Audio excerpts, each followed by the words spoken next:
जनता ने दिखा दिया कि दर्द की हद से गुजारे तो सभी जाएंगे, दर्द की हद से गुजारे तो सभी जाएंगे, तैरे या डूबे किनारे तो सभी जाएंगे, कोई कितनी भी बुलंदी पे चला जाए मगर आसमानों से उतारे तो सभी जाएंगे। कभी कभी मन करता है कि मैं बिल्किस बानो से पूछूं कि देश में आया हुआ अमृतकाल तुम्हें नजर आ रहा है या नहीं आ रहा है। सभापति महोदय, कभी कभी मन करता है कि भीड़ के जरिए लिंच करके मारे गए पहलू खान की 85 साल की दोनों आंखों की अंधी मां से पूछूं कि देश में आया अमृतकाल तुम्हें दिख रहा है या नहीं दिख रहा है। कभी कभी मन करता है कि ईद के कपड़े खरीद कर लौट रहे 17 साल के हाफिज जुनैद से पूछूं, जिसे बल्लभगढ़ में ट्रेन में लिंच करके मार दिया गया, कि अमृतकाल आया है या नहीं। अस्सलामु अलैकुम वरहमतुल्लाहि वबरकातुह। उम्मीद है आप सब खैरियत से होंगे। बड़े मशहूर व मारूफ शायर इमरान प्रतापगढ़ी कांग्रेस पार्टी से राज्यसभा का मेंबर है। उन्होंने गुज़िश्ता दिनों राज्यसभा में बहुत ही बेहतरीन तरीक़े से बयान दिया है। उन्होंने अपने बयान का आगाज़ शायरी से की और बहुत ही ज़बरदस्त शायरी अंदाज़ में उन्होंने बयान दिया और ख़ुसूसन उन्होंने मोब लिंचिंग पर बात की और बहुत सारे मुद्दों पर उन्होंने बात की। आप हज़रात इमरान प्रतापगढ़ी के बयान को सुनकर यकीनन बहुत ही मुतासिर होंगे और सिर्फ इमरान प्रतापगढ़ी को ही नहीं बल्कि हर मेंबर को इन मुद्दों पर आवाज़ उठानी चाहिए। ज़रूर भी ज़रूर आप इमरान प्रतापगढ़ी की इस वीडियो को सुनिए और देखिए और लुत्फ़ उठाइए। प्रतापगढ़ी 5 मिनट्स। मैं आईना हूं दिखाऊंगा दाग चेहरों के, मैं आईना हूं दिखाऊंगा दाग चेहरों के, जिसे बुरा लगे वो सामने से हट जाए। सभापति महोदय, दुनिया के सबसे बड़े लोकतंत्र का महापर्व चुनाव गुजर चुका है।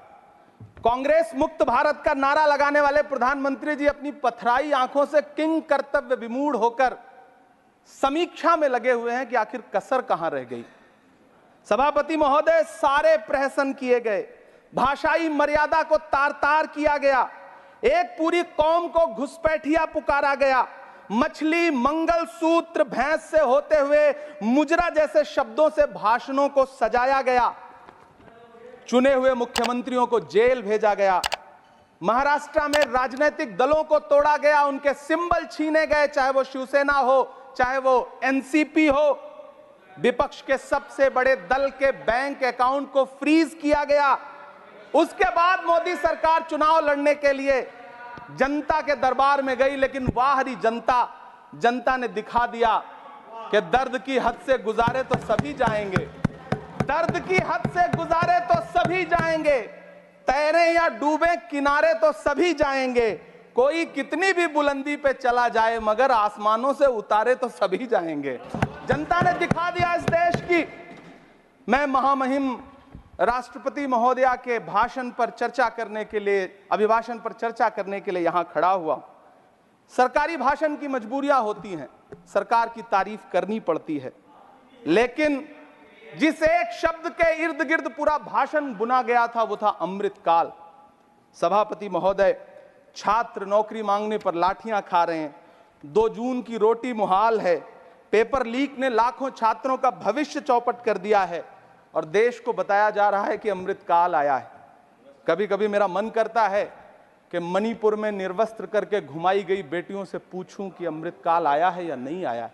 कभी कभी मेरा मन करता है सभापति महोदय कि देश के लिए ओलंपिक लाने वाली बेटियां जो इसी जंतर मंतर पर घसीटी गई, उनसे पूछूं कि अमृतकाल आया है कि नहीं आया है। कभी कभी मेरा मन करता है कि रात के 2 बजे बिना परिवार की मर्जी के हाथरस में जलाई गई उस दलित बिटिया जो बलात्कृत थी, उसको स्वर्ग में संदेशा भेजूं और उससे पूछूं कि आया हुआ अमृतकाल तुम्हें दिख रहा है या नहीं दिख रहा है। कभी कभी मन करता है कि मैं बिल्किस बानो से पूछूं कि देश में आया हुआ अमृतकाल तुम्हें नजर आ रहा है या नहीं आ रहा है। सभापति महोदय, कभी कभी मन करता है कि भीड़ के जरिए लिंच करके मारे गए पहलू खान की 85 साल की दोनों आंखों की अंधी मां से पूछूं कि देश में आया अमृतकाल तुम्हें दिख रहा है या नहीं दिख रहा है। कभी कभी मन करता है कि ईद के कपड़े खरीद कर लौट रहे 17 साल के हाफिज जुनैद से पूछूं, जिसे बल्लभगढ़ में ट्रेन में लिंच करके मार दिया गया, कि अमृतकाल आया है या नहीं आया है। कभी कभी मन करता है नजीब की मां से पूछूं, कभी कभी मन करता है कि तबरेज अंसारी की विधवा से पूछूं, कभी कभी मन करता है कि सहारनपुर के उन 3 बच्चों से पूछूं जिन्हें छत्तीसगढ़ में लिंच करके मार दिया गया। सभापति महोदय, कभी कभी मन करता है कि मैं गुजरात के चिखोदरा में क्रिकेट मैदान में लिंच करके मार दिए गए सलमान बोहरा के परिवार से पूछूं कि अमृतकाल आया है या नहीं आया है। कभी कभी मन करता है कि मैं अलीगढ़ के औरंगजेब उर्फ फरीद से पूछूं, जिसे लिंच करके मार दिया गया और बाद में उसी मृतक के ऊपर डकैती का मुकदमा कायम किया गया। सभापति महोदय, यह कैसा अमृतकाल है जिसके अभिभाषण में स्वास्थ्य पर सिर्फ आधे मिनट पर चर्चा हुई। कैंसर के मरीज दिन ब दिन बढ़ रहे हैं, हार्ट अटैक से हंसते खेलते बच्चे जान गंवा रहे हैं, कभी क्रिकेट के मैदान में, कभी जिम में, और इस सरकार के पास स्वास्थ्य पर बात करने के लिए आधा मिनट है। सभापति महोदय, कोविड वैक्सीन को लेकर के लंदन की अदालत से जो तथ्य देश के सामने आए हैं, उन्होंने भय फैला रखा है। कांग्रेस की सरकारों ने भी चेचक, पोलियो और प्लेग जैसी महामारियों के टीके लगवाए, लेकिन न तो कभी सर्टिफिकेट पर अपना फोटो छपवाया और न कभी उसके नाम पर वोट मांगे।